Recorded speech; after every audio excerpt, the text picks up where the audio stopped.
Hello teacher, my name is Amangeldi Sabina and the theme of the project is what is critical thinking like? Critical thinking, it is thinking about thinking, that is controlling thoughts, the ability to give out a rational idea, not to succumb to emotions. Critical thinking is thinking clearly and rationally. It involves thinking precisely and systematically and following the rules of logic and reasoning, among other things.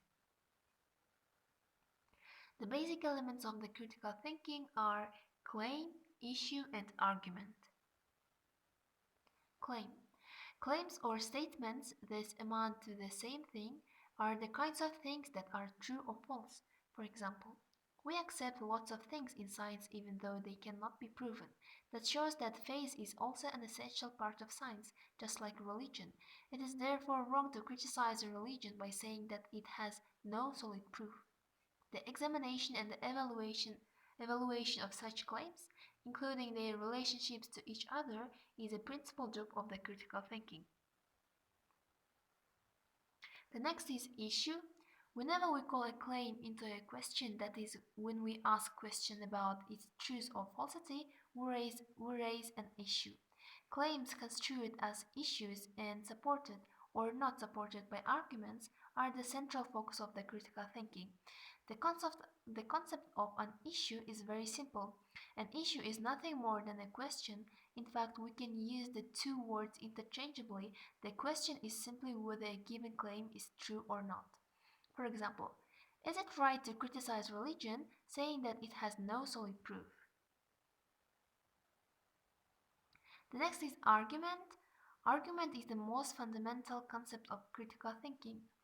A claim or proposition but put forward along with reasons or evidence supporting it. An argument is a collection of statements, one of each is called the conclusion, whose truths the argument attempts to establish.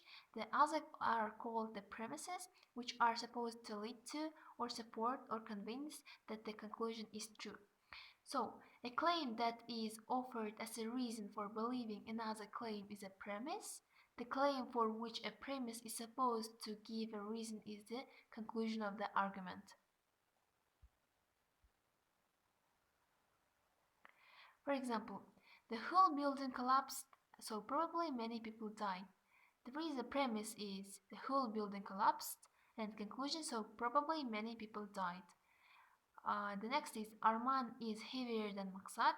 Ainur cannot lift Maksat, so there is no way she can lift Arman.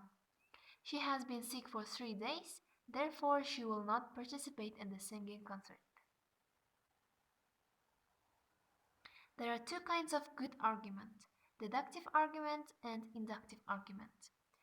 Deductive argument is an argument that is intended by the arguer to be deductively valid, that is, to provide a guarantee of the truth of the conclusion, provided that the argument's premises are true.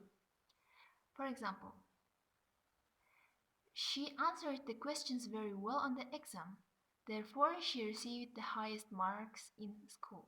So their premise is she answered the questions very well, conclusion she got very high marks.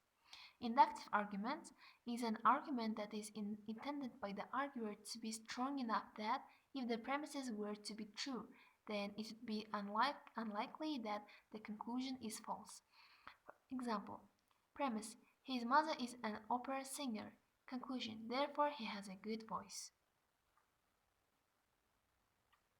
Deduction, induction, and unstated premises. Unstated premises are premises that a deductive argument requires but are not explicitly stated. Deductive arguments are popular and can be rationally persuasive, but people don't always state all of the premises that their deductive arguments require. These premises can be called unstated premises, missing premises, or hidden assumptions. For example, if women have a right to their body, then abortion should be legal. Women have a right to their body, therefore abortion should be legal.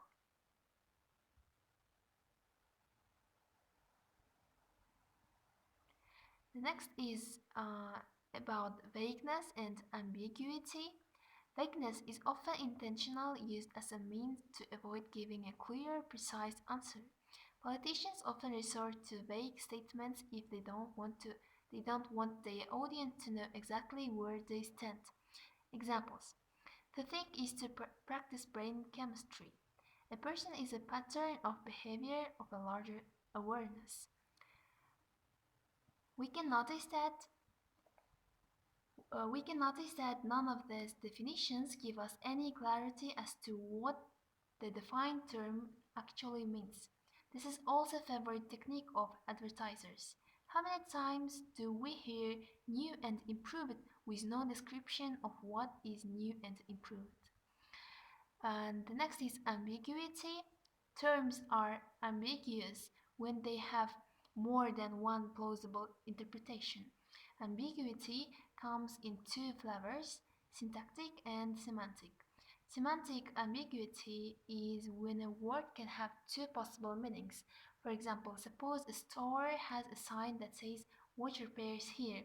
We could interpret this as this is a venue in which we can view someone doing repairs, or timepieces are repaired here. Syntactic ambiguity.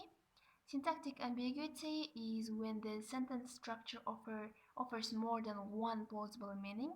For example, I tackled the thief with my pajamas on. We could interpret this as meaning the thief was wearing my pajamas, or that I was wearing pajamas when I tackled the thief. Again, context can usually help us sort this out, but not always. The next is generality and definitions. Generality, it's when lack of specificity. The less detail a claim provides, the more general it is. For example, police officers were killed 2 days ago. Who killed, why, and what weapon? And the next is definitions. Defining terms is the best way to resolve ambiguity. When we do this, we are giving precise definitions. There are other reasons why we might need a definition. We might need to know a word's standard dictionary meaning. This is lexical definition. Then we might instead want to use a word to mean something in a more specific context. This is a stipulation definition, argument, vagueness, claim, etc. We might not care about either the standard or technical definitions of a term, but instead want to convince others. This is to rhetorical definition. So the next is the theoretical knowledge required for good critical thinking. The first is meaning analysis. Explain ideas clearly and systematically. Use definitions and other tools to clarify meaning and make ideas more precise. The second is logic. Analyze and evaluate arguments, identify logical consequences and inconsistencies. The next one, scientific methods, that is, use empirical data to test a theory, identify causes and effects, probability theory, and statistics. The next one is decision and values, rational decision making, critical reflection of value frameworks, and moral judgments. And the last one is fallacies and biases. Typical mistakes of reasoning and the psychological traits likely to cause such mistakes. So, if we want to think critically, we should avoid such fallacies and judge fairly. That's all. Thank you for your attention.